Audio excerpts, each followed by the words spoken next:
Welcome, everybody, to I'm Telling God About This podcast. We are excited that you are joining us again. I think this is going to be a hot and spicy one. I am excited. This, I will admit, I am a nerd on this one. So we're going to be doing inflation, personal finance, and generational wealth. So all safe topics here, but generational wealth is required to survive. And I'm excited to get into it. So, guys, I would love to hear, first and foremost, as the audience most likely knows, the inflation report did just come out in the last week. Inflation is hot. What that means is it's sticky. So, in layman's terms, I think everybody in our economy is kind of surprised and freaking out that inflation is sticking around and is not lowering as they hoped it would as they raised interest rates. You were surprised by this? No one is surprised. No one is surprised. Or let me phrase that. I'll say this, Nick, right off the bat, because you just, and Tim clearly cued in on this. Like, I love that you use these terms, and they're the terms that I'm glad you used because they're definitely what's being used by if you asked the Fed media. Board of Governors, this is what they would say. Well, we were all very surprised by the inflation sticking around after we printed $4 trillion. And sticky inflation. Is this lagging? What does that even mean? No, you're good. What does that even mean? Sticky inflation. Well, okay, so the idea is there's certain things that are... I hate these words, but these are the ones they use. Transitory, right? So for example, when egg prices went up... Wait, is that going to kick us off YouTube by saying that word? What? Egg prices? No, transitory, because it's okay. I got it now. Yeah. I got it now. Yeah. So that's one of those things where it's like, okay, that price rises, but there's not like a underlying structural reason you expect those prices to continue. The market will respond to that. There will be more supply of whatever that thing is because of the higher price, and then it'll come back down. Like sticky inflation is of the kind that one expects to continue over long term. So for example, oil drives a lot of that, right? So if there's long-term changes in the financial conditions as they relate to investment in oil production, right, that can produce sticky inflation. Same housing, right? These are the kinds of things that are usually the result of like longer term trends, even though they can experience short-term shocks. So like the sticky is like, oh, it could be here for a while. It's not like anybody knows, right? But that's the word they use to differentiate it from like, oh, prices went up that one time. Right. That's. I mean, the reality is we're in full blown inflation because of, what's happened over the last few years. Yeah, I'm with Milton Friedman on this one. It's because 100%. Of the money printing. Yeah, we printed money, and so here we are.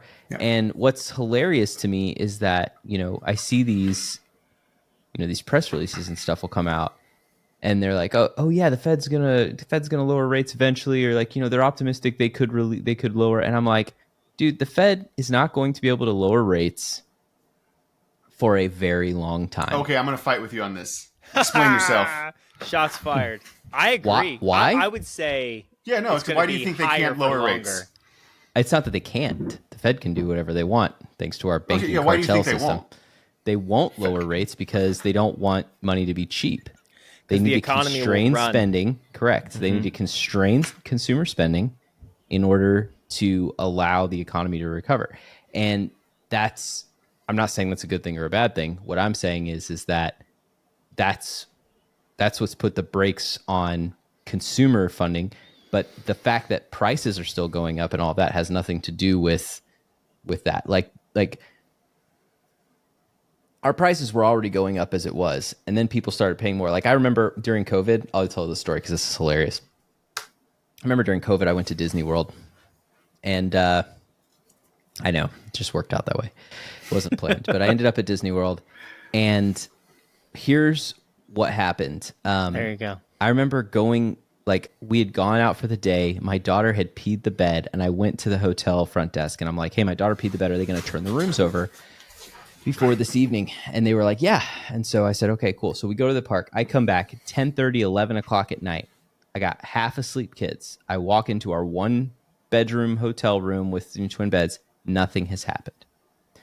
I'm furious. I go down to the front desk. I'm like, you guys said that, I'm sorry, I didn't ask the front desk. I asked the maid. I said if they're going to turn the rooms over. She said yes. And the manager at the front desk, he said, he was like, yeah, with COVID, we're just trying to reduce the amount of people are in rooms. And I'm like, did you reduce the cost of the room? That's so good. Like, part of the reason I stay in a hotel is that there is an expectation of service that we have been accustomed to throughout, the years. I didn't put a sign on the door. You come in, you turn the room over, and that's that. If you're going to reduce the service you provide me, then you're going to reduce what I'm willing to pay for it. And that's the service level of what they call shrinkflation, right? Where the price stays the same and they just start doing less or offering less, or the packages get smaller. Because you can see it when products have the exact same UPCs, but suddenly they're 2 ounces less. So and just, can I talk a minute on how inflation is measured and why it's garbage? Yeah, by all means. Yeah. Okay. It's definitely garbage. I'll just give you a few examples, right? Because so one of them is when they officially measure inflation, they do what they call hedonic quality adjustments, right? And so this is where, okay, wow, beef got really expensive. That would probably contribute to our measurement of inflation because it's something that everybody consumes and got more expensive. But they say, wait a second, though, the chicken prices didn't go as much. So we just assume that people will substitute their beef for their chicken, and that fulfills the same role, right? And therefore, prices haven't gone up because they're not actually having to pay more. They've just reduced the quality of their lifestyle. Yeah. And that isn't, yeah, right. Yeah. That is the actual, that's not like an exaggeration or a caricature. That is actually what they do. And then, of course, when they talk about shelter, right, a big component of shelter inflation is what they call owner's equivalent rent. And instead of just, like a normal person looking, oh gosh, how much do houses cost or what's rent? You would look on, Zillow or whatever and see, well, this is what people are buying houses for. What they do is they go and they survey existing homeowners and they say, how much do you think you could rent your home for? And that's obviously going to come in a lot. $1 million. Sure, objective. Right. Accurate. Someone said today, I was at an event and they were talking about how $20 was too much for a sweatshirt or something like that. It's like, when was the last time you bought a piece of clothing? Right. Well, I said, dude, I went to Burger King and it cost me $15 for a medium value meal. In my brain, a value meal costs $5.99. Okay? Because when I started spending money on food, I'm only 37 years old, right? That's bananas. I mean, I miss the days of I the remember actual filling my car menu. up for $15. The actual dollar menu, and then it became the value menu. It's is that because it's worth less? Back in 2002, 2003, McDonald's in Southern California, where I used to live, had a deal on Sundays. It was 39-cent cheeseburgers, and we're like, let's go. And we just load up on 50 cheeseburgers. And that was California. So for the rest of the country, it was like a nickel. Yeah, man, I remember those 39-cent cheeseburgers on Sundays. That was the life, dude. And you would just as a 12-year-old boy, you just go absolutely ham on just a pie of cheese. Yeah. So right? Dude. I grew up richer than you. I had 8 39-cent cheeseburgers. We know. For the record, for anyone who's wondering in the podcast, 2 of us grew up poor and 2 of us did not. We'll let you guess who those 2 are. Okay, here's the problem. Anyway. Growing up in California is not the same as being rich. It's like somebody from any other country looking at you because you're an American and being like, oh, you're so rich. And you'd be like, well, no, I'm actually middle class. Those are true. Those are both true statements. Right. Okay? Yeah, I'm going to quote Shakespeare here. He doth protest too much.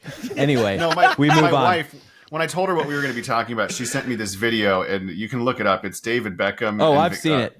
Yeah, Victoria Beckham's in an interview, and she's talking in the interview, and she's like, well, yeah, we were very working class. And what car did your dad drive? Be honest. Right, he pops his head, and he's like, what car did your dad drive you to school? And she's like, well, it's complicated. He's like, be honest. I am being honest. It's like, what car was it? Well, it could have been, she's like, trying to couch it. And then she's like, in the 80s, my dad drove a Rolls Royce. He's like, thank you. Just slams the door. Just close the door. So true. And my wife was like, you're Victoria in this, in this meme. Yes, you are. I'll link the video in the show description for everyone so funny. to see. Yeah, I said a few things unironically over the years that she's just like, did you hear that? Did you hear what just came out of your mouth? That track? It's okay. Well, I was going to say yeah. Oh, go ahead, Josh. Go ahead. Oh no, I was gonna make a stupid joke. I ranked wealth when I was a kid based on whether you had a Sega Genesis or a Super Nintendo. So It's facts. It's facts. I was I not had a allowed Sega Genesis. So Just- well, That's some of us I'm were glad you porn were delivered from experiences. Mormonism. Yeah, so getting back to it though, like inflation is fake. It is a lie that they use to, convince you that things aren't going up as much as they are. And like, believe your eyes. When you see prices going up, they That's didn't it. go up by 2%. They went up by 5%. They did. Yeah. And they used all of these fancy ways of, and part of the reason is that the government has a vested interest in undercounting things because so many entitlements and other things are indexed to tied inflation. to that. Correct. Right. So if inflation goes up by a certain amount, then Social Security has to go up. Well, I promise you that if you actually looked back 20 years, what Social Security was, at the same level, does not buy what it does No, today. not at all. You know? Hey, And listen, that's why- we're gonna be lucky if we get Social Security. Okay, so let's just. I'm not banking let's not on even it. talk I'm about not planning for it. I'm not Yeah. banking on it either. But it's And it's funny. think about that's 13%. That's 13 or 12, whatever, of every dollar that you've ever made. Just Yep. 13%. And like, that's the employer portion. It's like, it's the cost of employing me. Okay. Like the fact that you put half of it on my pay Dude. statement and the employer sends. Let's take a step back too, like with how far the government has taken a stronghold. Like there used to be no income tax. There used to be no, Medicare or Income Social tax was Security. illegal. There used to be, It and we was. were just okay. We were fine granted, there were definitely some problems, but the country was fine. Like, do you think is that necessary today? Yes and no. Because everybody has given in to this as being this is the way it is. And if suddenly we took away the income tax, we took away welfare, we took away all these other support programs or programs that the government provided, would we as Americans fall apart and be like, I don't know how to take care of myself? No, because the productive capacity of America is so suppressed in the first place that if those shackles were removed, we would be fine. Right? There's a reason we make chips in Taiwan and other Asian countries. Right. It's because the cost of actually manufacturing something domestically is much, much higher because of all the employment bureaucracy and compliance stuff you have to deal with. So it's literally just more economical to farm it out to other countries that don't have those things. So we know that things are rough, right? So that's kind of the point, is that we have this persistent state of like economic downturn and suppression. And to be honest, if you grew up like all of us, we're all elder millennials for the most part, except for maybe Tim. I don't know. How old are you, Tim? I remember kidding. before the Born in internet. 97, I'm right? kidding. He's not that young. We could Jeez like, Louise. technically be a We're Gen all Z elder or millennials. remember before We- the internet. That's 96 great. We is the cutoff, digress. Go right? back. Oh, Rather 96? than remembering before the internet. Yeah, for what millennials, is- 81 to 96, I think, and 97 to 2010 is Right. Who, Gen Z. who here was born in the 80s? Everyone, right? Right. Okay. Yeah. Then we're elder millennials. So all I was getting Okay. at with that is we all have grown up with just one gut punch after another in terms of our ability to build wealth and to do these types of things. Right? Dot-com bubble, housing crisis, COVID, COVID, all of it, just one after another, right? And on top of that, a bunch of baby boomers that won't retire. So we're, at any other generation in history, all of us would be senior management in any organization right now, or at least mid-level, well-established in whatever hierarchy we're in. None of that exists anymore. And so what that and does, it's really insulting. Let me No, go go on ahead. a brief Yeah. tangent. It's really insulting and what puts a lot of sour grapes in the in amongst the millennials and the Zoomers or whatever is the boomers who don't realize that, that guys, what you grew up in is not what we grew up in, and what like you don't want to do the work. You got to nose to the grindstone. do the work. Yeah, no, do I know. the work. I've been in entry-level position. I spent the first decade of my working life in functionally man.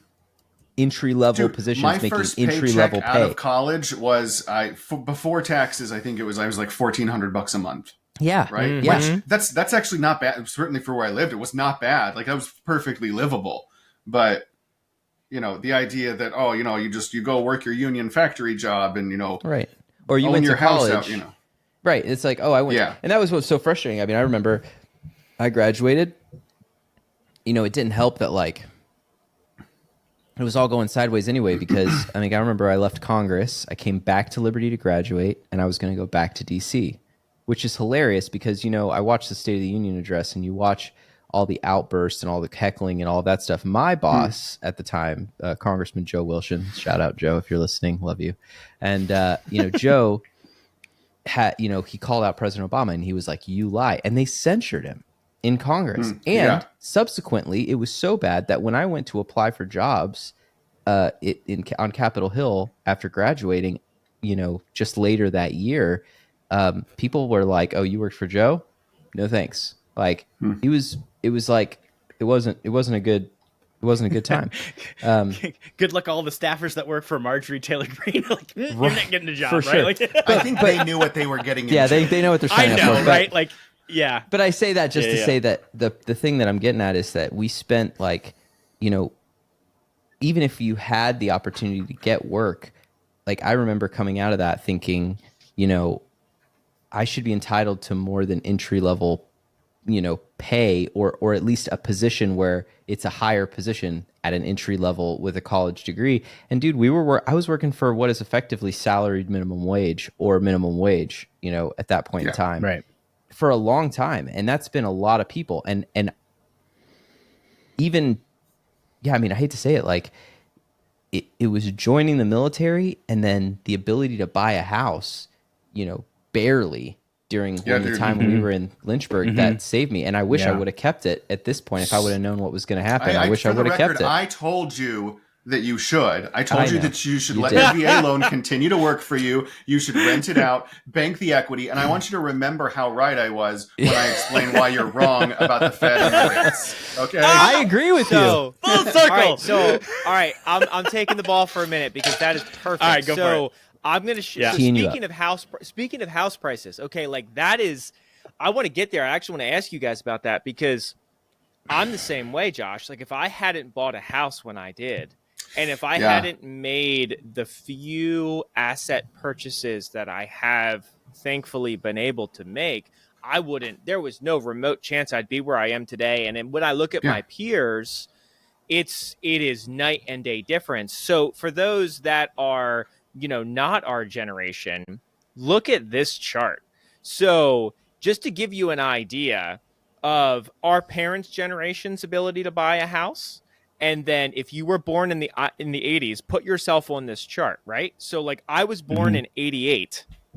So right there at 1990, you're starting to see this huge discrepancy that is cooking from the price of homes to what the average median household income is.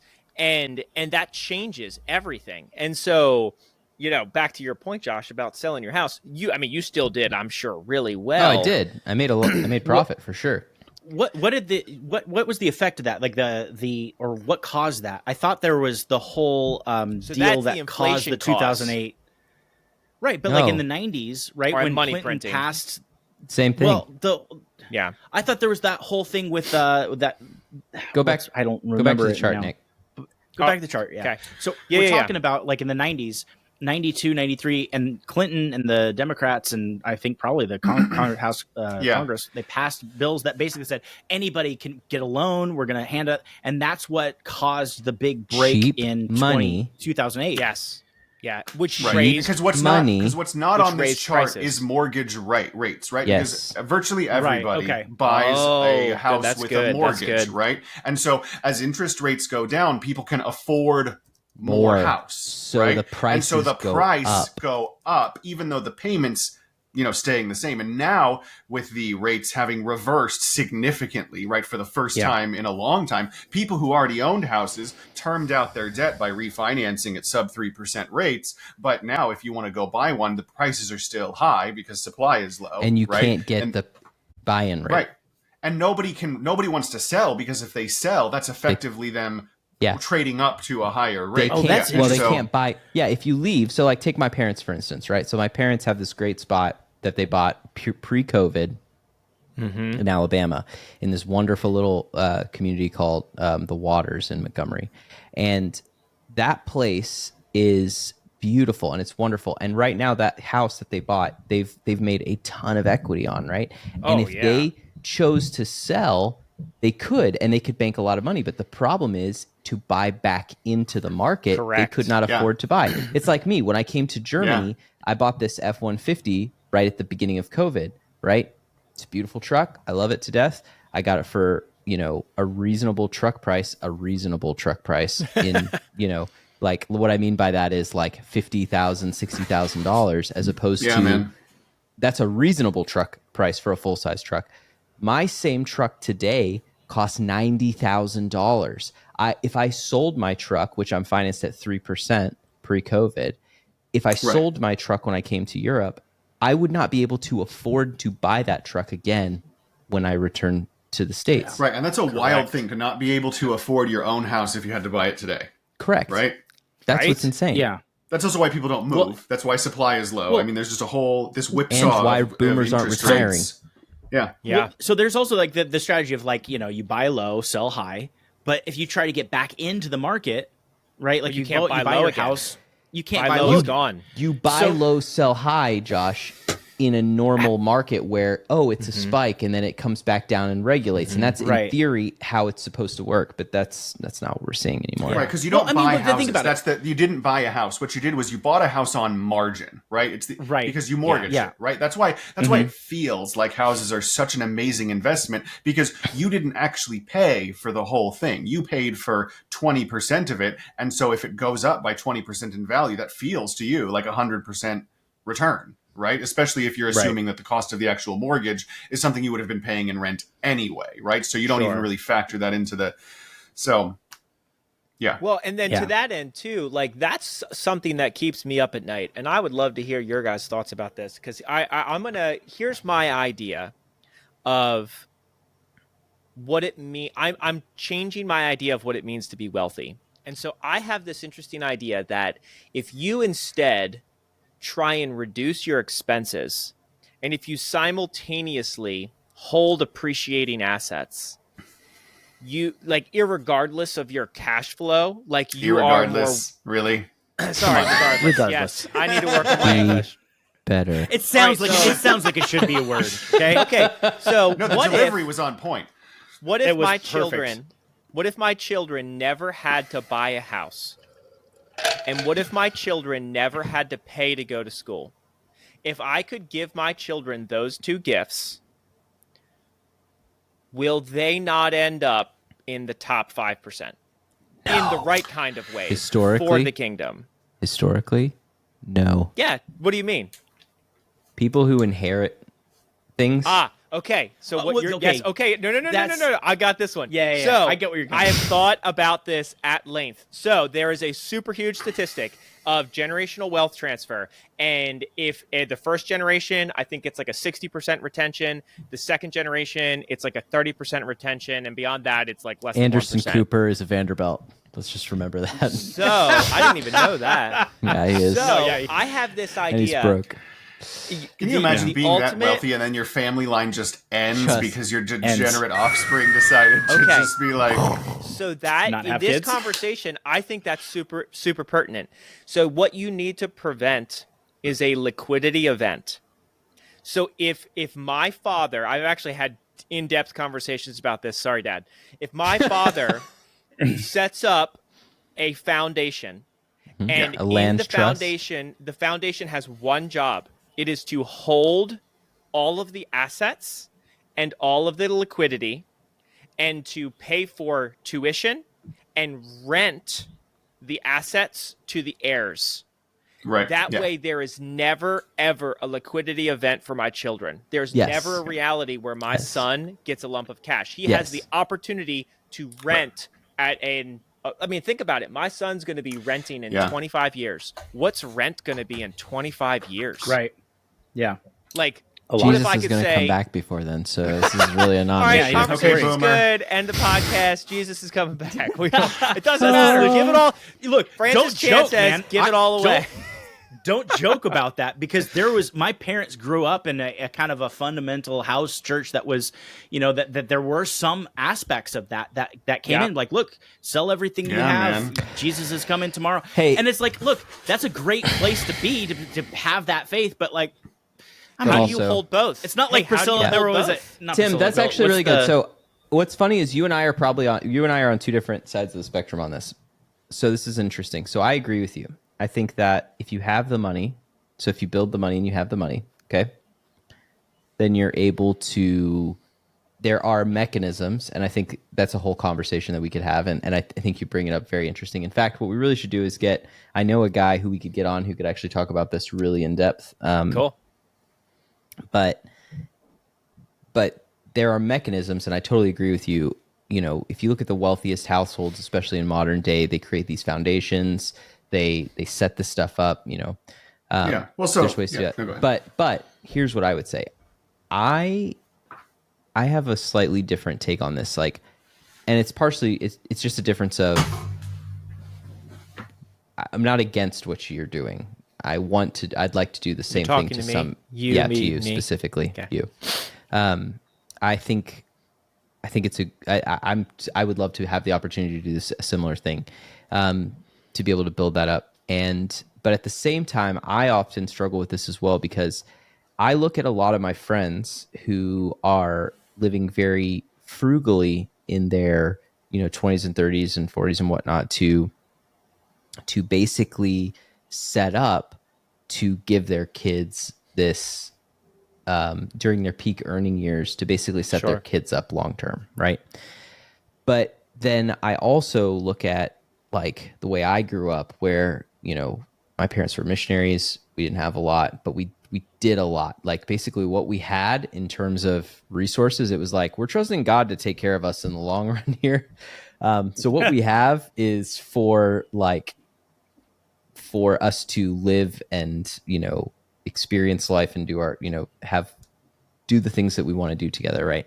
And so one of the things that I struggle with is this exact same thing you're talking about, is this tension between like, I want to set my kids up, that's important in some respect to me, but it's also, I get such a little amount of time with my children when they're small, and based on what God has given me in terms of resources, there is a certain sense for me where it's like, I don't want to be so concerned with setting up their future that I'm not certainly not. that I'm not doing things yeah. now that I Oh, can. yeah. Yeah, That's and I'm not not even on the suggesting table. at all that But you're I've known doing people that. who fall into that trap of what you're saying, right? They'll sit there, they'll work like a dog. They're not really investing in their children, but they don't never see them, They're just and they've putting seen away. Yeah, They're just I knew putting kids. away. Yeah, and I knew kids who had it. They would have been set, college paid for, bought a house, all this stuff. Never took advantage of it, and then just because they didn't have any, they knew that really no amount of money they made was actually going to elevate their standard of living. At that point, they didn't, right? And so obviously you have to do both. And Yeah. I think there's a way to do that, and I I think agree. part of the reason is that work has been divorced from the family, right? The idea that as a man you go and work and your kids are nowhere to be found is a really unusual thing historically. Children would work with and alongside their parents. It wasn't this thing you did in isolation. And so, It that was the Industrial atomization. Revolution, this 9 to 5 type, the man leaves the house, goes into the factory and comes back late. Like that broke up the family working unit. Like it was, the family was self-sustaining. Like they would grow their own vegetables, they grow their own food, they'd have a trade, and everybody worked towards that trade. And it would be uncles and aunts, and it was, communal to an extent. And it was like this idea, the Industrial Revolution comes by and says, no, everybody is a 9 to 5. This is what we're going to do. You're going to go to college and you're going to learn the trade, or you're going to go to a trade school. And this is the way the structure is. And now we're living in a structured environment where the 9 to 5 just, it doesn't, we're not an industrial revolution anymore. It's like everything is service-based, subscription-based type of work. And I think that there's a shift, and it's interesting to see, and maybe stop me if I'm going off topic, but like when COVID hit and everybody went remote, it shifted the work expectant like environment, right? And now everybody's trying to get back did into Anderson the die? office Yeah, because, lost him. And according to Elon Musk, everybody's pretending to work and everything. So, but it's interesting. There has been a big shift to bring everybody back into the office. And I don't know if that's because their productivity has gone down, but I don't know if that's always the case. Well, or if it's just productivity like has there's gone so many down. write-offs that having a building. It's a really uncomfortable reality for people to face because the fact is, like, you're not working as hard at home. Like, there are exceptions to that. There are certain specific kinds of roles that are immune to that. But by what standard? here's the An thing, American that's standard? not the right. Well, that's the issue. Compared to us we're still previously, working yeah. harder than the rest of the world. Yes, productivity working for from home. Americans is still head and shoulders above. Right. And- yes, absolutely. And has it what's- been healthier? No, like, and that's- it's like taking and that I'll step tell back. you, We're not. That's a And big thing here. we still had the 5-day work week. Yeah, Josh, that's a big thing here in Europe. I mean, the Europeans, they don't do, like, the Germans don't work like we work. We don't, like, it's mind blowing to me. It's illegal. It is, literally. And that's after hours calls. Yeah, it's insane. But, like, even for me, it's like with ministry, like, I remember as a kid, my dad and Josh, I know your family was the same way, but like, and same with you, Tim, but my dad was a pastor, a missionary, and even though he was gone and they were like, he did stuff too, but I got to be a part of that to a certain extent. My current job, because of the nature of where I do ministry, like in the military, like I can't bring my kids, out to the range. Like, they don't get to be a part of it. They don't get to see as much of it. Yeah, like, I'm super privileged that I get to teach, my 3-year-old to code early, and when Didn't I you hear chastise that's irrelevant now? Didn't you hear about that? That coding's not real anymore. No, but you're right. But they get to see you. But that's what I'm saying. Like, she that makes balance hello of world in her alphabet soup, Is that Avery thinks that she can code, which is hilarious because she's like, they started teaching this stuff in elementary school and they're teaching them like syntax blocks and all this stuff. And she's like, Dad, I can code now, so I can totally make that for you if you want. And I'm like, oh, really? I was like, well, by all means, sweetheart, show me. Show me Like, what you got. you think you know the dark magic? You don't know anything. Like, I had to learn from a book. I learned Q Basic. What do you know about Q Basic? You don't know what it's like to go into an IRC channel and be mocked mercilessly. Get for outta not knowing here. how to Oh do my a gosh. regex. There was bro? no GitHub in the before IRC, time. man, Merc, back in the day, early pirating. Right? I literally have no idea We what don't any use of you that three are word. talking about. Yeah. All right, to bring it back, Nick, my point is this, and I think that this kind of sums it up, is that, or brings us back in together. No, is don't that, think you're going to duck out of me explaining why you're wrong about rates. Don't do this I wrap didn't up say that. thing. I didn't say that. I have not made a judgment call about rates at all. I was simply telling you why the Fed is I not going appreciate to your reduce hedging now rates. that you know I'm against you. This is what every good tactician does. Nick, what I was saying was that I think what this really comes down to is, to your point, the importance of building generational wealth. What's really important is that there are new ways. There are ways to do it that the average person, especially the average middle class family, is unaware of. That there have been changes and shifts in laws, through like the 70s and 80s that have made things available and ways of doing things that, if you're smart, especially if you don't work for the government, that are available to you to set yourself up for success. And the sooner you adopt those things, the better. And that's, I think that's something to look into for a lot of people. I'm definitely with Nick on that stuff, trying to thread the needle between, setting them up in self-destructive ways. You don't give a 15-year-old a Ferrari kind of thing, but also doing, because you want to take care of your kids, and that's not a bad instinct, No, not at all. Yeah, it's yeah, and so I'd like to do something similar, and it's just you got to recognize that, like, these long cycles, they're longer than a single life, and when you realize what part of the cycle you're in, you've got to take advantage of those. Yeah, you got to take advantage of those opportunities and try to insulate. You get the 7 years of plenty, right? And if you don't take advantage of it, then it's not necessarily maybe going to harm you, but it's going to harm them. Yeah. And also just talking generally about like the human capital aspect of it, because the biggest assets that you give your children are their mindset and the philosophy and the 100%. their DNA. It's literally in their DNA, Yeah. right? And so you can study, and people have various economic deprivations over time, right? So it happened with the samurai when they were outlawed. It happened with the kulaks in Russia. All these economically high class groups that were just liquidated, right? Just everything. And then they go back and they find the descendants of those people, whether it's they do that by proxy via region or whether, and they find out, wow, it seems like their descendants bounced back just immediately. Like you have one generation of challenge, right? And then they come right back because they have the human capital of how to do those things and the philosophy that do that. Like if you were poor today, if you lost everything, you know that in 10 years, you wouldn't be at the same level as people who are already poor today. That's true. That's really what I'm getting at is that, like, I think that sometimes people, you know, you set yourself up, you think, oh, I'm going to set my family up. I'm going to set myself up. This is historically, when you look at like the idea of like the person who inherits is like, they're so insulated that they didn't actually learn. They may have cognitively seen like how things like work, but they didn't actually learn how to build that and have that critical thinking capability of like, hey, how do I get a job? How do I work hard? How do I make those things happen? And yeah, like you said, it's hard to do. I have over insulated my attic. I have insulated everything I can. I have put in LED everything. I have. Do you have a wood stove? I'm literally shopping for wood stoves right now. Get on my level.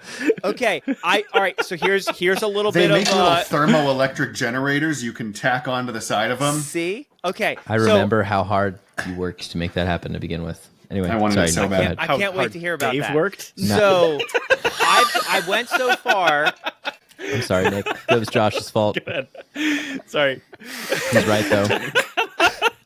Tell me what did Dave do? I don't even know what you all are talking about. Everything. No, Dave did everything. Work on my own Dave, house. we love you. That's swequity, dude. Like, hey, Dave, if you want to Dave live has earned here, his way. I'm really going to need David- a new shelf. I'm going to need a new attic. I'm going to need a new... Dave could collect on a firstborn child of just about everyone in this chat if he really wanted to. That's right. No, Like, hey, honestly, Dave, not I on need me. help with this. Not on Not me. He you. has nothing. Not you. The three of us, though. Yeah. It's Just me just and, the handiest Tim. guy. I think the secret is you grow up on an asparagus farm and then you know everything. All right, That's, sorry, Nick. that's Go ahead. to Sorry, my go point, ahead. though. He's the handiest guy.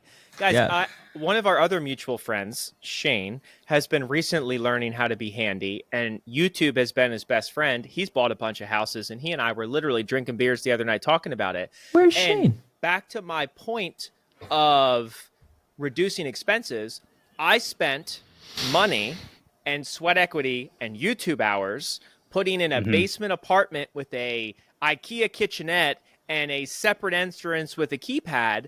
Okay. And then I went so far as, okay, this is a little bit more of an expense. I just put solar on my house 2 years ago. I now have no electric bills, and it's paying me because I'm overproducing. Did you build that yourself, the solar? No. So that would be, if I did it again, I would do it myself. But anyway, long story short, back to what I'm saying about wealth.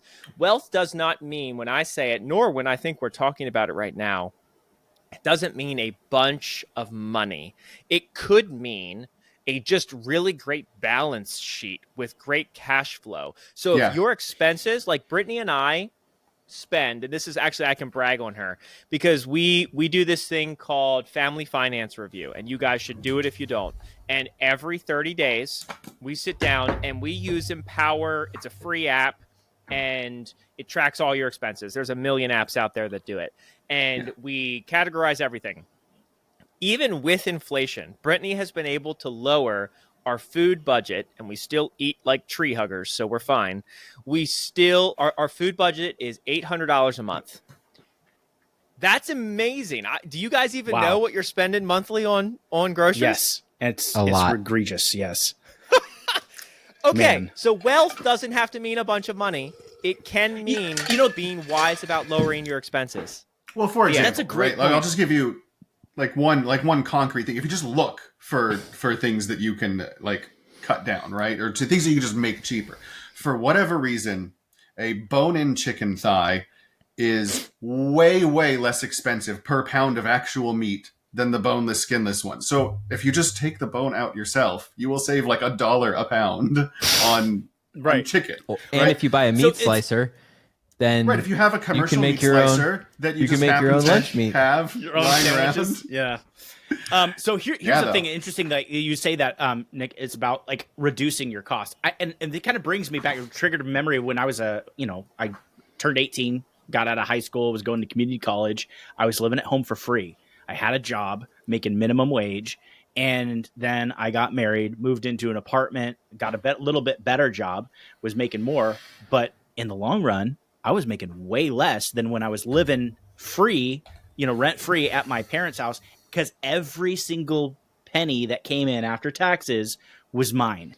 Right. When I got an apartment and got married, it's like now that I'm having to buy groceries, which I didn't have to buy before. I'm having to pay, 30% of my checks. Well, when you're a guy, rent, you'll sit there when it's 60 degrees inside your apartment and being like, I don't need heat. I'm a man. Why would I pay someone else to...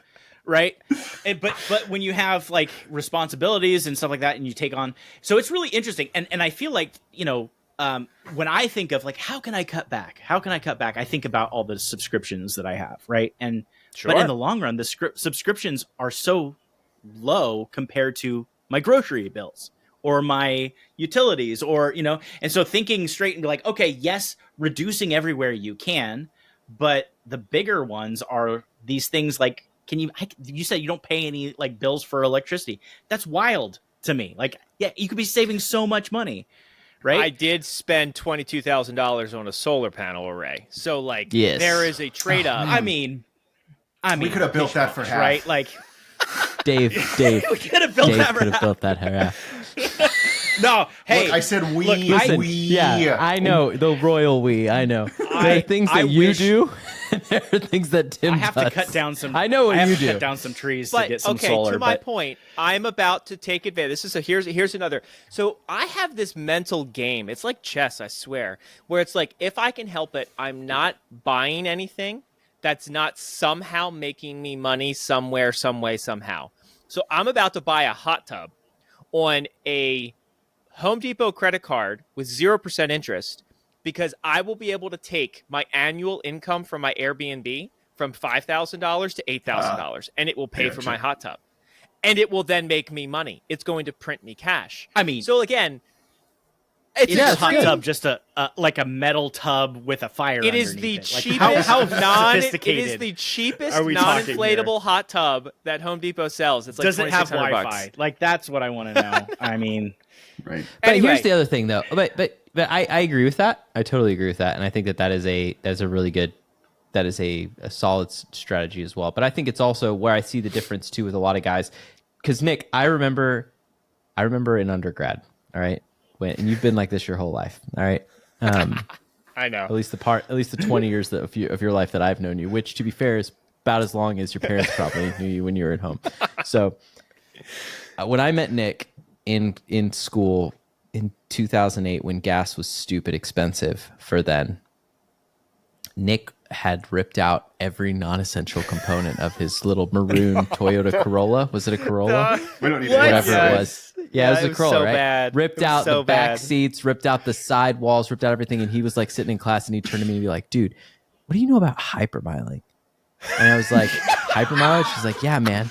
He's like, it's where like, when you drive, like when like you accelerate and then you put it in neutral so it just coasts for a long time. Cause like if your engine's not in gear, Right, you're I can't not believe you're burning behind fuel, trucks. man. Oh my God. Yeah, and he's like, and he's walking me through all this, and I'm like, yeah, dude, that sounds like a great thing, right? And then I like get a ride to like North Campus with him in his like literal aluminum can that I'm surprised still had a front seat in it by the time I got in there. And that's kind of what my point is that I appreciate that about you, and I agree with you, and I think that What's that optimization instinct, right? Yeah, to just optimization is great, maximize. and that's always been that's. I mean, your I'm not going on a personality. road trip with you, but I appreciate what you're doing. But that's what I'm getting at. It's like because You'd I get have there this. cheaply though. Yes. So my wife is like that. So like my wife and Nick are very much the same. Like if my wife had it her way, you know, it's been 10 years of marriage to kind of move her away from this, but like she looks at, so like, take my truck, for instance, right? So like I have a $60,000 F-150, right? And I say that because it's important to say that it costs money. It costs me a substantial amount of my income to own that truck. Now, if I look at it on its, did you take it? yeah, I took it. Yeah. And I love it. Is it like left side of the car steering wheel, or is it like if only No, he it's could have an taken F-150. his house. Insert Yes, if I Bitcoin. could have taken my house, that would have been even better, and kept my Bitcoin. But anyway, the point I'm getting at is, like, even like with Dave Ramsey, like he says, well, you should never own a car that costs over this much. But this is the issue. A lot of times people think about certain expenses, they fail to calculate, and this is what I'm getting at, is that they fail to calculate the other ways in which those things pay you. Right. When you're in, say, my job, right, where, you know, I have a 30-minute commute every day. Right. You're not going to be respected by the servicemen if you're not driving Well, a no, truck. not even that. Like, I'm not even talking about that. I'm just talking about, like, my time, you know, an hour of commuting It's every true, though. day. An hour of commuting every day. It is true. But an hour of commuting every day, you know, I spend that time, like, that's the decompression. That's the time before I prepare to go to work. It's the time I come home. You know, the little time that I have by myself, that's where it's at in my vehicle. So, you know, am I paying, you know, whatever it is, $600 a month for my car payment? Some people would say that's such a ridiculous. good interest rate. Right? And they're like, $600 a month is a ridiculous car payment. And I'm like, yeah, it is a ridiculous car payment, but is it a ridiculous, like, I bought a Bang Olufsen sound system, leather heated ventilated recliner. It drives itself and it provides me with like a decompression multiple times every day. Yeah, you definitely for got the to life take of the into account the vehicle. things that make you happy, right? Value. Correct. And that's the calculus. What is that A lot of people buying into fail. Yeah, when a lot of people Right. fail to make that judgment, it's when you see something, oh, this thing is $1,500 or what, $2,000, right? And they think, oh, I really want that. Gosh, can I afford $2,000? The step that most people miss is, what if you just were given $2,000? Is there anything you want more? Is there anything that would make a bigger difference to your life rather than just, oh, I want that because I saw it, right? There's a lot. I keep a list. It is I got a a list. ranked, Yeah. ordered list. Same. This is the order in which I will buy things when I choose to.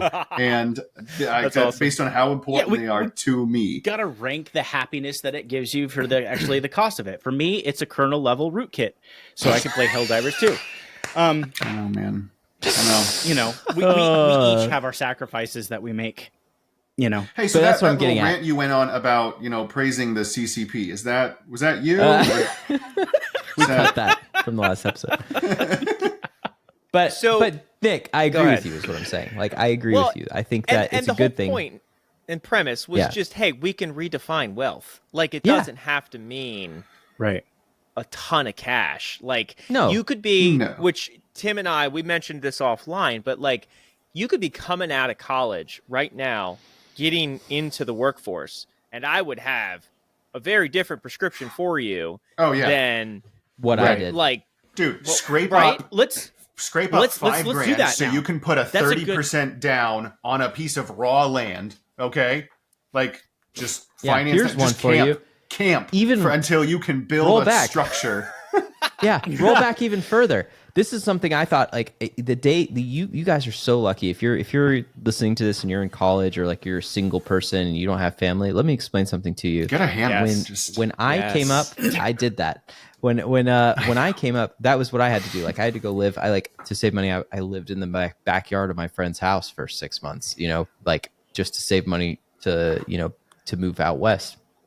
But if I could go back in time, instead of giving money to a renter, instead of or to a landlord, instead of paying a college to live in a dorm, I would have bought myself a freaking tiny house, or I would have bought myself a Airstream, and I would have lived in that thing for all 4 years, paid it off, and had it, and then just I could know rent it. that all of that, all those sacrifices are temporary, right? Yeah, it's not it's your a small life. It's thing. not your lifestyle. It is the on ramp to things getting better. You have And to it's be not able even to bad.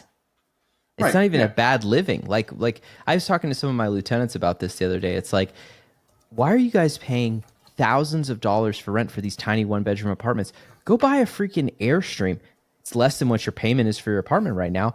and you get a freaking Airstream, and you think the Airstream isn't any cooler than the apartment you live in? Dude, Matthew McConaughey lives in an Airstream. Like, Which is come on. awesome, by the way. Yeah, Well, and exactly. they hold their value as well, very, very well. Yes, Yeah, they do. no. They're the only camper that holds its value. And I think that's important. So here's one thing that's really cool too.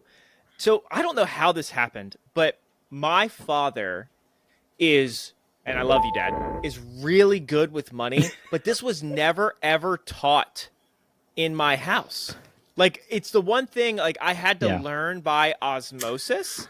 And he like, now I would say, when I say taught, I mean like there was no like, here, son, let me teach you about this. He forced me to get a credit card when I turned 18, and he forced me to get a savings account. Like, all those are the regular things. But what I'm excited to teach my children, if you're listening right now and you like the things we're talking about and you're getting out of college or you're going to college, it's like, dude, if I had known what I know now 10 years ago, dude, I would already have, and I can actually say this, and it's not weirdly prideful, I would already have $1 million net worth. Like, if I knew at 36 years old that what I have now, like the ways to just make basic moves, whether it's buy a piece of land, get the cheapest house you can get, reduce your expenses. But Nick, you invest forget wisely. too. We didn't have that. But here's the thing that you forget too.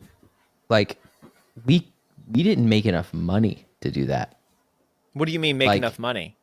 I don't know what you were making right out of college. Yeah. No. But, No. Make enough money to make enough money to what? Save?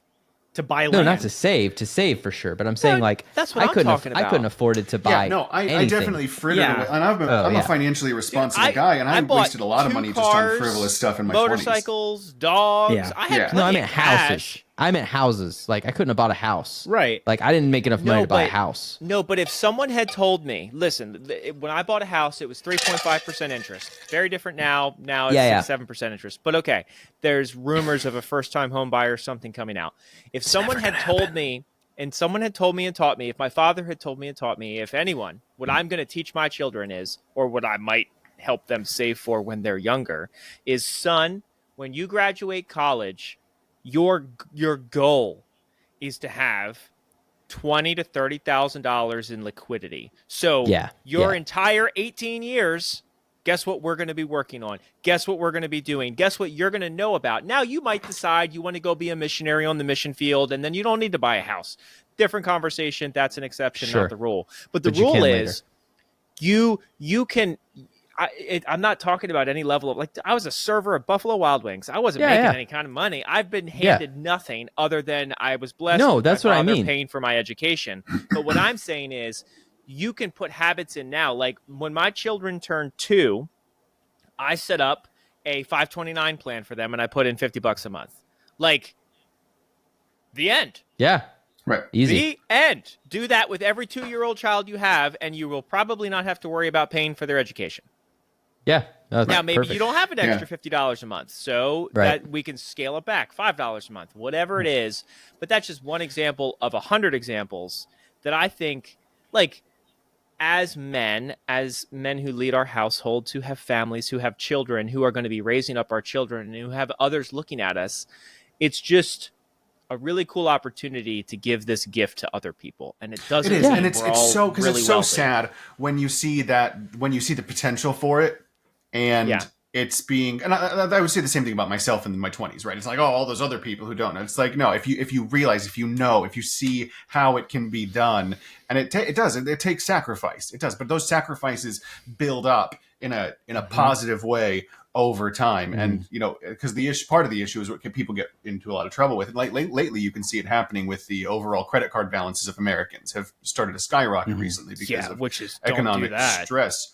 But that's what happens, right? Is we've created this avenue that says, well, you don't really have to sacrifice that yet. I'm not saying it's good that you have to make the sacrifices when things are tough. I'm saying don't put off that realization that it has to be sacrificed, because there's a costly way to delay it.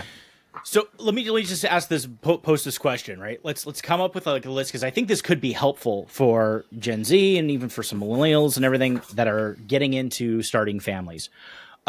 What are... I don't think any Gen Zers are doing that. Yeah. Well, that's what I'm saying. Right. Well, They've have opted kids, out. guys. Look, Have we hit the kids. boomers It's fun. earlier. We've got We should What- talk about demographics and children. But anyway, that's a whole different episode Yes. because it's Well, super okay, informative what are- conversation. What are like maybe a list of like 5 to 10 things that you would recommend setting your kids up? Obviously, raising them with understanding of economics and how to. What are like I'm thinking practical things. Like for me, I'm like I want to teach my kids how to save money. I want to teach them Yep. how to balance a checkbook and how to pay a bill. That's Or irrelevant. how to do their taxes or something like that. Well, I'm saying Yeah. like I want No, to that's teach them good. things Let's that go are around. practical that you don't learn Yeah. in school. Like they don't teach home economics, in school anymore. Like there's Step certain things one: that I take would, your kids out of school. yeah. Well, so I mean, just think of like practical things. So from as simple as that to like, okay, $30,000 of liquidity that you want to have by the time that you're Which 18. You're like, I only what are needed some 11,000 practical to buy steps my that house, parents but- can take to educate their kids or things that they can do? I'll Yeah. go first and then let you guys go. I think for me, it's still practical, it's still basic, but it is maybe not. It's not as easy as like save money in a savings account. And mine is I want to teach my children the concept and the mathematics of investing, which means just basically put, if you spend $20 somewhere, how can you get that money to make you money?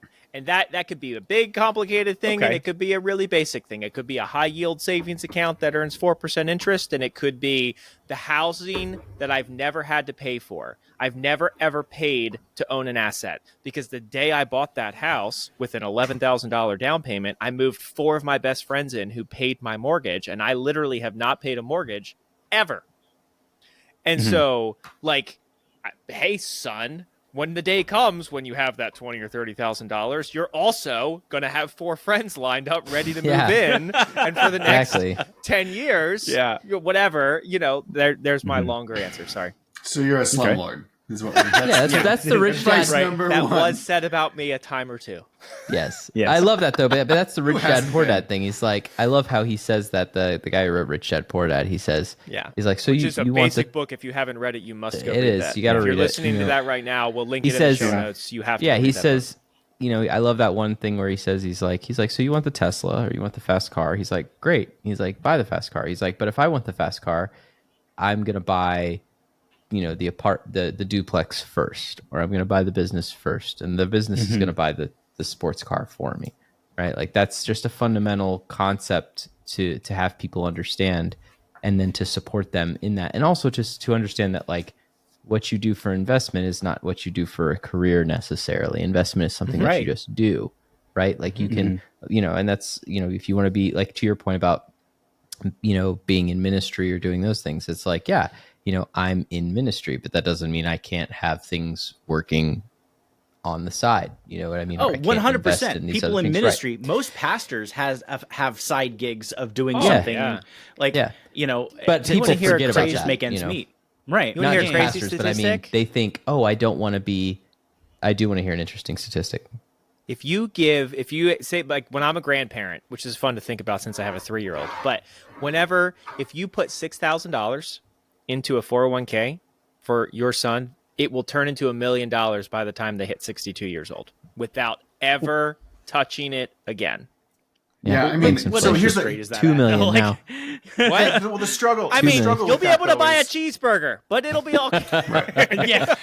Yeah, but that's another thing though, is we have lived for the past, really in the post World War II era, in a time in which certain kinds of investments have done very, very well, right? We've lived in a very financially managed economy with a Federal Reserve who was willing to bail out a lot of stuff anytime it got bad. I'm sure certain people got really boned by that at times, but there was a lot. And so, don't assume that the things that have worked in the past are going to continue working the exact same way. And that's especially true with, and I know this wasn't his whole thesis, right? But with Rich Dad, Poor Dad thing, obviously a lot of that revolved around property investing, right? His Correct. success. Correct. And you need to recognize the very unique environment we've been in for 25 years, specifically when it came to Correct. property. Property will probably not continue to appreciate on a inflation adjusted basis into the future the way it has, because we've experienced this downward march of long-term interest rates, and we've now bottomed.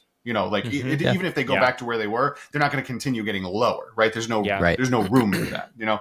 And so that's just to say, don't be formulaic about these things. You know, thinking, never. oh, I'm Right. just gonna It's do about the X. system. Right. Yeah.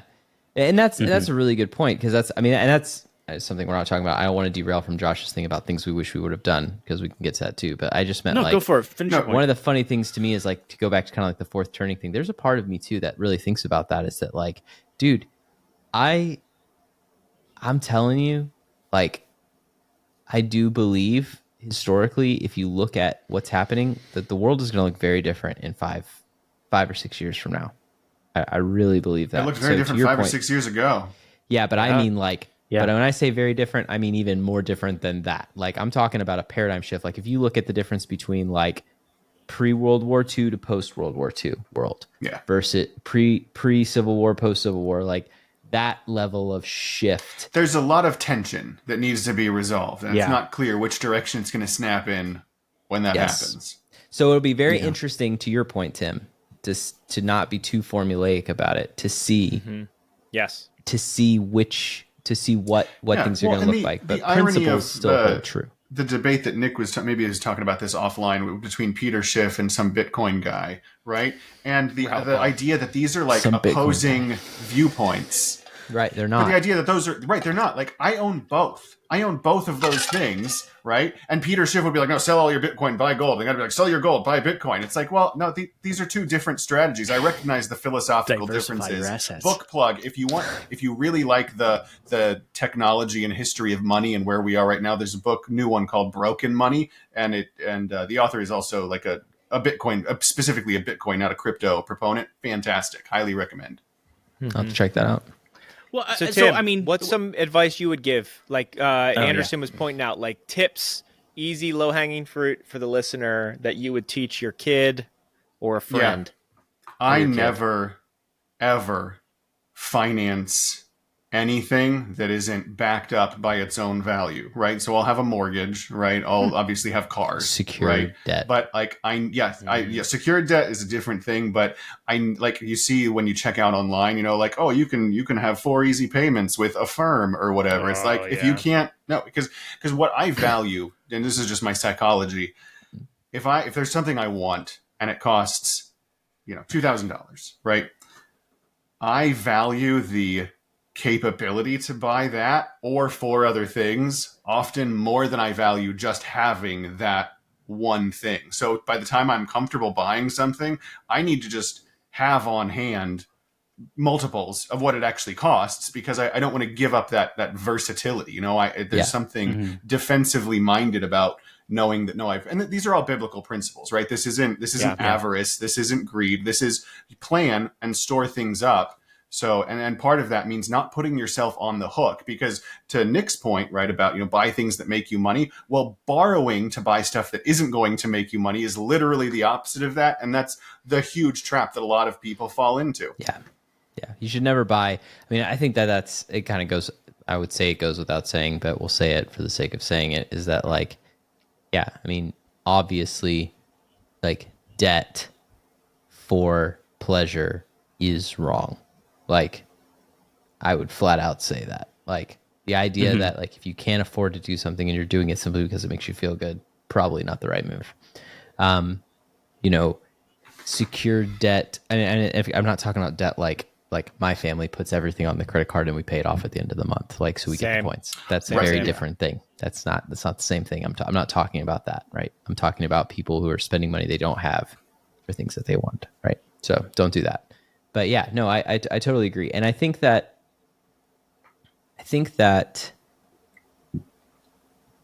you know, when we think about it as, because for men in here, for fathers in here, we go back to the nothing parable. will make you more resource conscious than having kids. No, very true. Very true. So true. Well, because like what Nick was talking about, the things like we didn't do in our 20s, like buddy, like I didn't have kids, right? Like Yeah. if it, Yeah, I right. can go camping with a hammock. Yeah. If things get bad or whatever, I'll just Right. nope I'm off. fine. You know, Like I got enough gear and right. Sometimes you'll hear like, the feminists complain about like pink taxes, right? About how like things for women are like more expensive. And it's like the real pink tax is the fact that you need to be warm, right? Like you have no idea where the floor is for what a guy will put up with when it comes to not spending money. I tell that all the time. I tell people like that all the time. It's like I was broken. People would tell me. Anyone who knows me knows I like technology. I have lots of toys and hobbies and whatnot. And everyone is always like, I just don't understand how you have all that or how you afford all that. And whether it's like, don't underestimate my ability to suffer in every area of my life. Right. It brings me no joy. And let me just brag on you real quick, Josh. Like that is something, and all of you guys have had, live in, in generally in the area of where we kind of spent the most time. Is like I always admired your guys' ability to find crazy deals. Like crazy deals. You're like, oh, this is awesome. And it was like this most amazing thing. And then you'd sell it for more than you got it for. And then you'd buy that Dude, next we text thing. each other from the open box aisle in Best Buy. It's like, does anybody need this dishwasher? That's Yeah. right. I mean, Hey. and so I would say that's one of the things that I would say that I want to pass on to my kids is find a group of friends that are conscious of finances. Find a group of friends that are going to challenge you to make you better. Don't Not have people a who are group going to of friends shame you for where having you're the latest iPhone, right? Yes. exactly. People do that. Well, I mean, okay, now having Josh Hughes as a friend, you spend a lot of money. Like how do you do it? Shame you. No, you don't shame me, but you're like, hey, look at this. Got this iPhone. I'm like, Right. how'd you get that? I'd be like, well, I scrounged and I found a deal and I sold this and then I sold whatever. exactly. Like, how'd you do? Right? I'm like, I can't do that. Right? Like, I gotta go and put it on a credit card. But like, no. No. Find good friends. Like, find a good group of friends that are going to make you better. That are going to challenge your thinking. That's going to challenge your thought process of what right looks like when it comes to success. Like lowering, redefine wealth. These are healthy things to have. Surround yourself with people that are smarter than you, and you'll turn out just right. One thing that I wanted to comment on and bring up is that if we transition on that is like talking about college. Like, how is it worth it? Is college worth it for your kids? To the extent of, like, is it going to be a requirement in the next 5 years, 20 years? Like, what is that going to? It's not what are going employers anywhere in doing? 5 What's been the years. shifts? No, dude, listen. Maybe not 5 Am years, I- but So like I can remember speak when for we were myself in college as an like, employer. Sorry, go ahead. Mhm.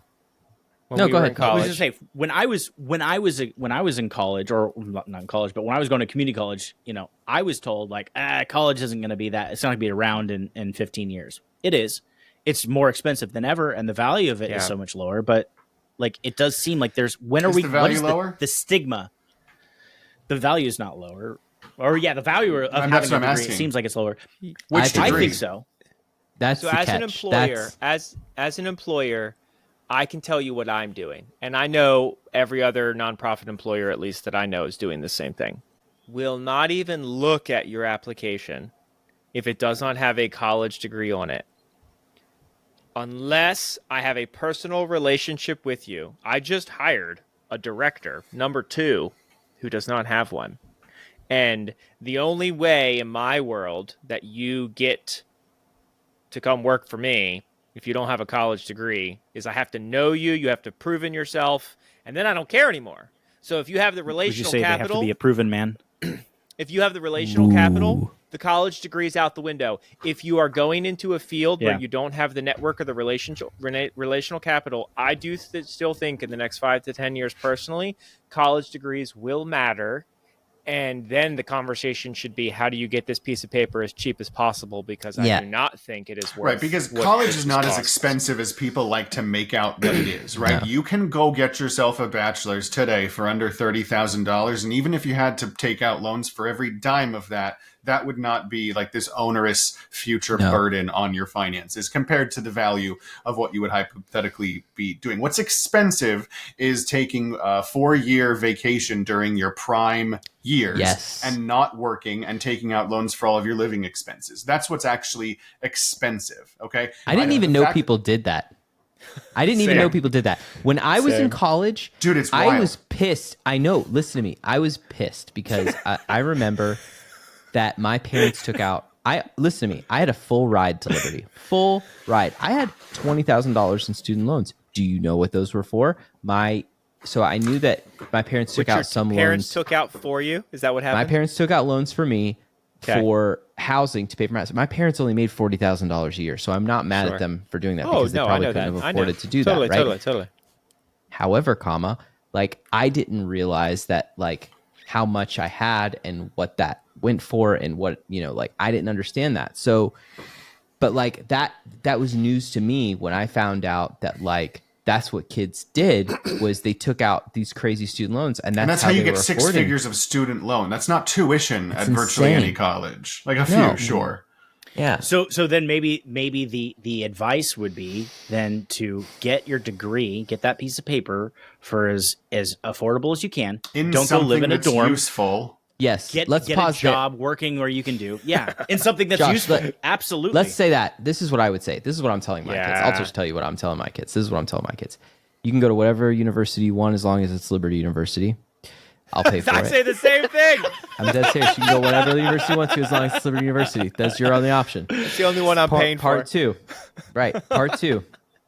That's it. And part 2. I will Can we only get an pay for affiliate it. link for Liberty? That's what I'm saying, Liberty. I'm looking at you. Looking at you, Liberty. If only there was someone on this podcast that had some affiliation with that university. Anyway, There's two of us um, that have pretty significant affiliations. if I had, Yeah. if 3. I would have I would tell my children as well that you're not going to go to college on my dime for anything that I understand. And this is where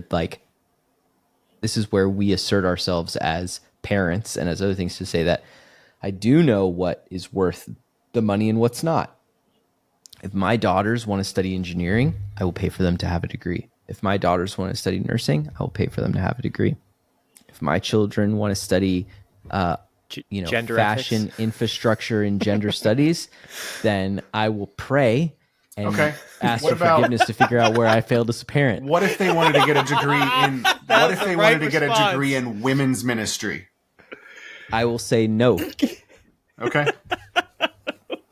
Because here's Yeah. my Oh my point. gosh. Actually, Tim, to that point, Yeah. if that Because was they my can daughter, learn all that off of YouTube. Wait, yes, yeah, 'cause- yes. To my point, I Right. would say if you want to work, if you have a calling, whatever, you're passionate about women's ministry, Yeah, go get you're a gonna volunteer. general ed Yeah. degree, and then you No, can not still even that. no Nope. non-women's ministry. Go get any other basic Yeah. level STEM You degree. can go volunteer whatever. at a church. I'll get you a job at a church.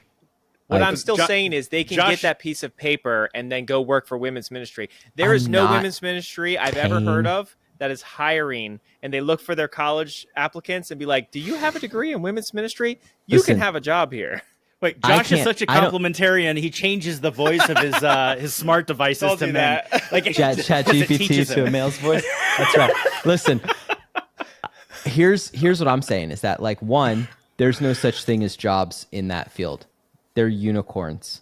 Okay, Yeah, that's Like, so true. If you can find a job as a woman getting paid any kind of real money to do women's ministry, that is the equivalent of becoming an NFL football player. It's Yep. just not going to happen. So That's here's true. what you're going to do. Like, I'm willing to pay. This is why I say I'll pay for my kids to go to school at Liberty. Why? Because what I'm paying for is for them to interact in those formative years with a pool of eligible men that come from a value system and beliefs and an earning potential that I think that is Did how you I just could call set- Liberty a meat market? Yes. No, I didn't do that. Hot topic. Jerry Yes. Jerry did that. And I when- totally agree with That's true, you. he And I did. totally I'm agree with literally you. quoting him. He used to say, and I'm Hey, old our enough to next be, we're all topic old is enough to be online one dating. of Jerry's kids. Yeah, we're old enough to be Jerry's kids, like actual Jerry's kids. And I remember Yeah, sitting that's there, and true. Jerry Falwell Sr. said, "Listen, gentlemen, I've brought the most eligible women from the best families in this country, and I've put them in one place, and I've given you 4 years to get the job done. I've basically put them in the barrel and handed you the shotgun. If you can't get it done, it's your own fault." That's so Jerry true. Falwell said that. I believed it, and that's what I'm gonna go with for my children too. And that's what so I'm getting funny. at. So I don't want my kids to I'm not gonna pay for Yeah. like You're not I going to believe saddle their future husbands with a bunch of no. debt. No. Yeah. Or the expectation, or to be fair too, I'm not going to settle my daughters with the expectation that they have to do something like that.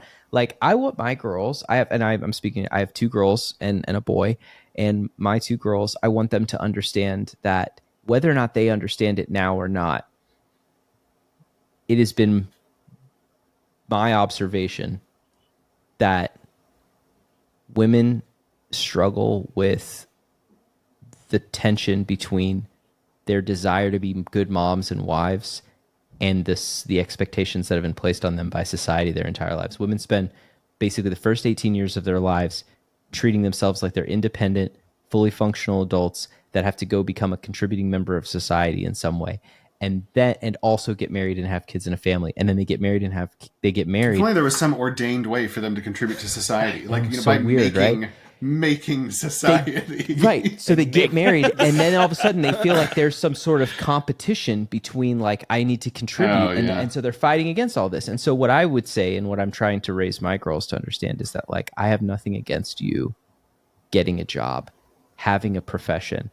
What I want them to know, because that's what my job is. My job is to look out for the things that they don't know yet. Yeah. And what I do know is that there are jobs that are more conducive to being a good mom and a good wife. Well, and that's why you see, so many women who are nurses and teachers and counselors and all these things, because those mesh really well into a family environment. You can leave them, you can come back to them, all these things. And they also tend to be the kinds of things that women just genuinely enjoy. Like, they've demonstrated that through their choices.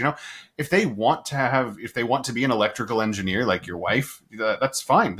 Nobody's going to tell them no, but don't force yourself into doing those things if it's not. Yeah, but that's my point, because I say that because of my own wife. Like, I don't think she would have chosen to do that if she had the choice. My wife would have loved to have been a veterinarian. She would have loved to have been a vet and deal with animals and do that stuff, right? My wife would be a great counselor if she wanted to do that down the line. But my wife is an electrical engineer, and thank God that and I'll speak to this. Like, this is the power of the power of the gospel to change people's lives. But when we got married, I told Danelle, I said, if you want to keep working, you can. But here's what our values are, and we decided those things. And she chose to be at home and to do those things and to not do that. And so, I think that that's a really powerful testimony, for our family at least. And that's something that's become very apparent, because I've seen this. She was the way already an electrical engineer at that time. It's not like it was. It's not like it was something she wanted to do. Like, my wife was a 25-year-old GS11. Like, for people who don't know, like, she made a lot of money. She made a lot of money at 25 years old, a whole lot more than I did, and she could make a whole lot more money than I make now if she decided to go back to work. But that's what I'm getting at, is that, like, we set the tone.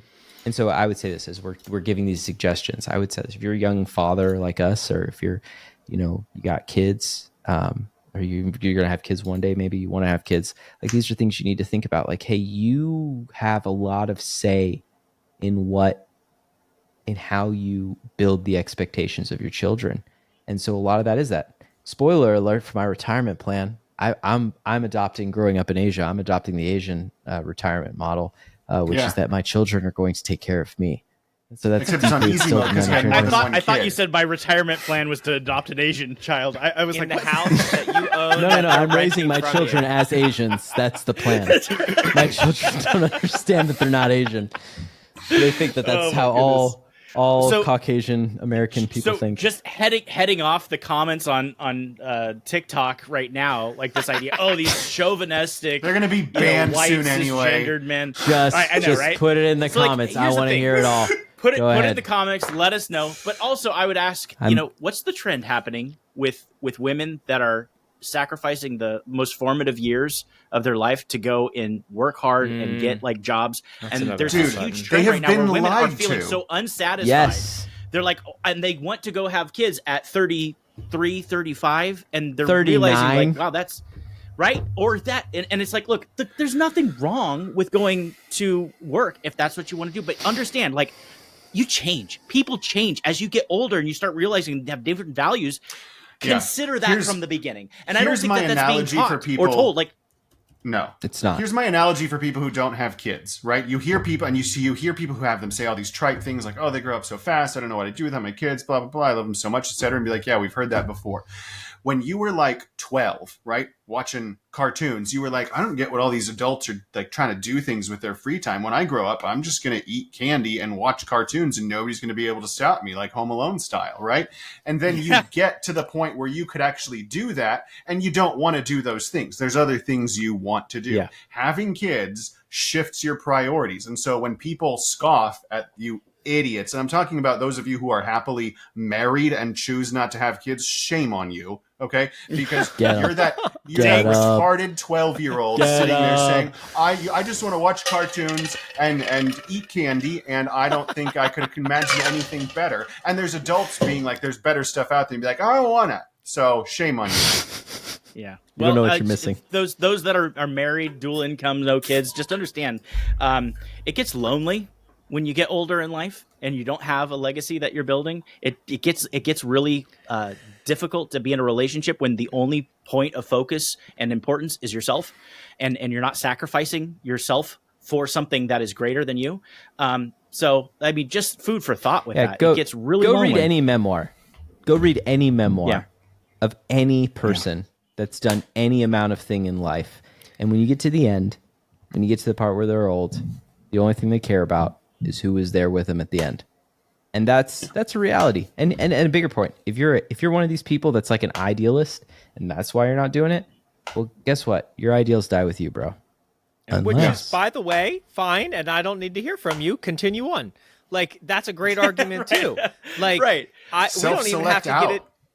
Okay, like, that's an important part of this. Like, there's a very real reality where, not that I'm anybody special, but I have given up caring.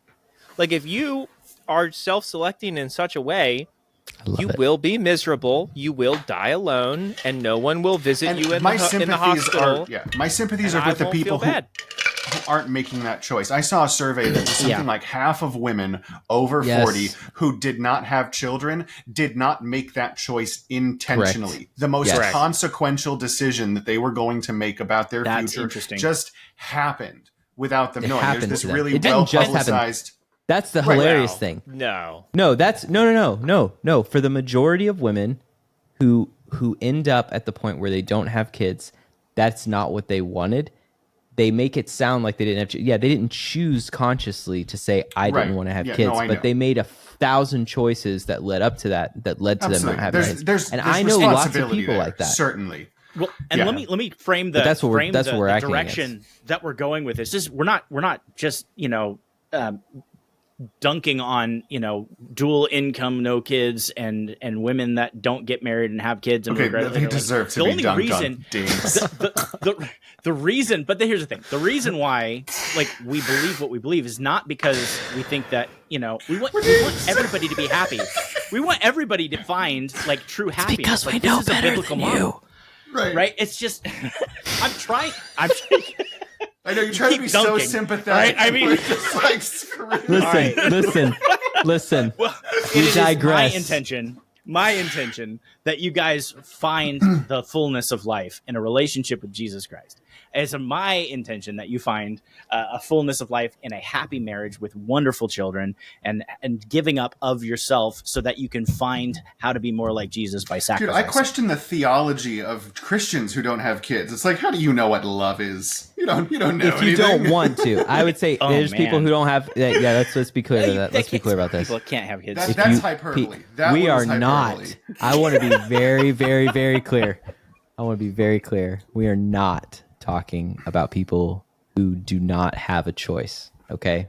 No. Or who... That is very not at all. We are 100% not talking about that. That is a whole nother conversation. Yeah. We are talking about our society's inclination towards pursuing... Well, how do you think the people who can't feel about the people who choose not to? That's what I'm saying. Yeah, exactly.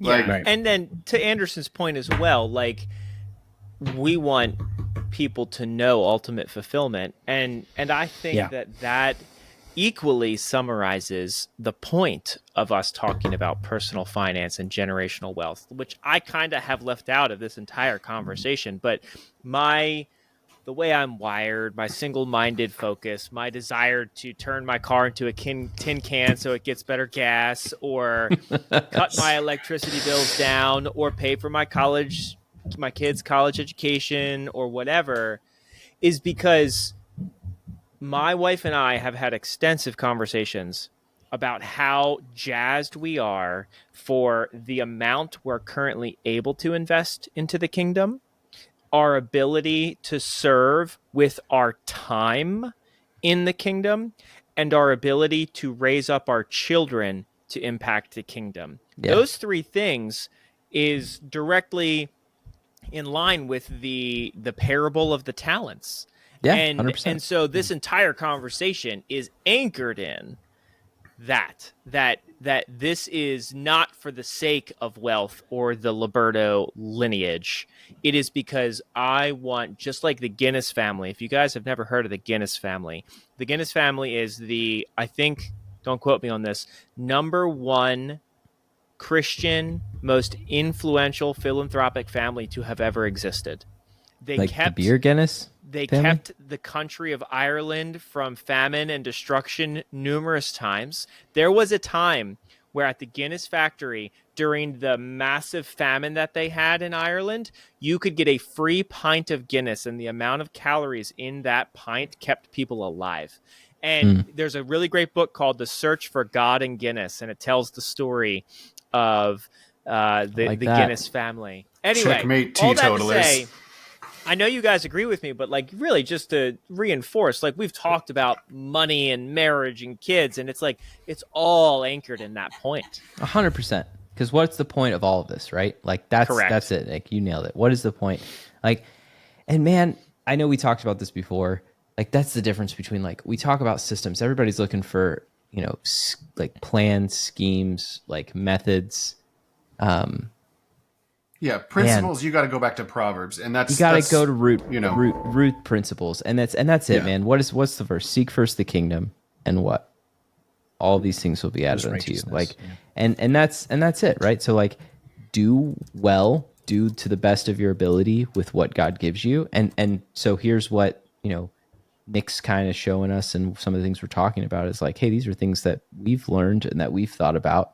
So if you hear those things and you find them to be, hey, these things are truths that pan out, well, hey, then now there's some accountability. It's like, hey, if you didn't know, now you do some better, like do more with what you got. Don't feel bad that you didn't before. Now if that's a new thing, go for it. Like move forward from here. Like that's what we're called to do, is to always be moving forward with that. I think what's so terrifying in our day and age is that we have so much information, so much access that, to be honest, I forget who was. I think it was R.C. Sproul. Can you imagine this? R.C. Sproul said, "Oh, is that a Calvinist author?" You know what? He said a lot. We're not all perfect. The man, okay. A broken clock is right twice a day. That's right. But here's what I love. Not I love that this he's quote. right way more than that. I have his Bible, the R.C. Sproul study, even though I'm not a Calvinist or Reformed. It's my favorite study Bible. All right, I love it. All right, love R.C. Sproul. It's great. We disagree about some things, but I like him on the whole. He said, one day I'm going to stand before God, and I'm going to give an account for how much I know about this book. And I'm terrified of that day. And I'm like, nerd, you're terrified? Your name's on my study Bible, bro. Like, you're terrified? If Are you're you staring scared, down the enemy? is there It's like, something I'm a I little don't nervous, know? man. Like, I'm terrified. Right. So what I'm getting at is that, like, that's what's scary. And I think that that's what's important for us today is that, like, I really feel like Christians need to understand that if you are an American and you were born today and you have access to all the things that we have and all the knowledge that we have, then you cannot just coast through this life. You will give an account for what you did with what was accessible to you. If you didn't know, there's not really an excuse for not knowing. You can just literally open up the digital machine, type the letters, hit the button, and do the thing. Like, I can't believe you're going to avoid being shown up on interest rates. I did not expect you to stretch for this long. Oh my gosh! And with that, we're going to dedicate another episode, and on that terrifyingly disappointing note, for all my Grand Tour fans out there. If you're still here, wow, we love you. Like and subscribe. Yeah. Leave a comment. Follow us for more. We're excited Like- to see you on the next episode.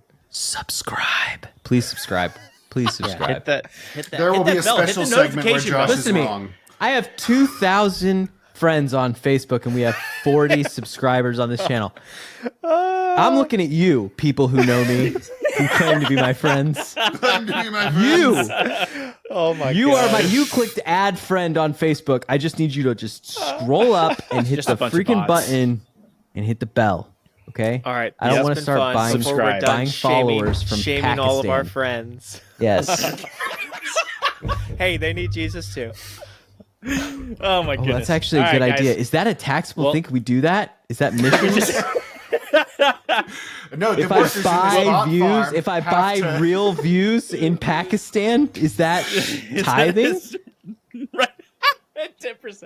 Anyway, well, All right, Tune in anyway, next we time to get digress. the let's answer to end that on one. let's end on that note. I think we had a great conversation. Obviously, much more to be had. If you would like us to continue this conversation and have Tim dunk on Josh about the Fed, let us Interest know in rates. the comments, and we will go ahead. Or yeah, interest rates. We'll go ahead and continue it Higher on. for longer, retards. All right.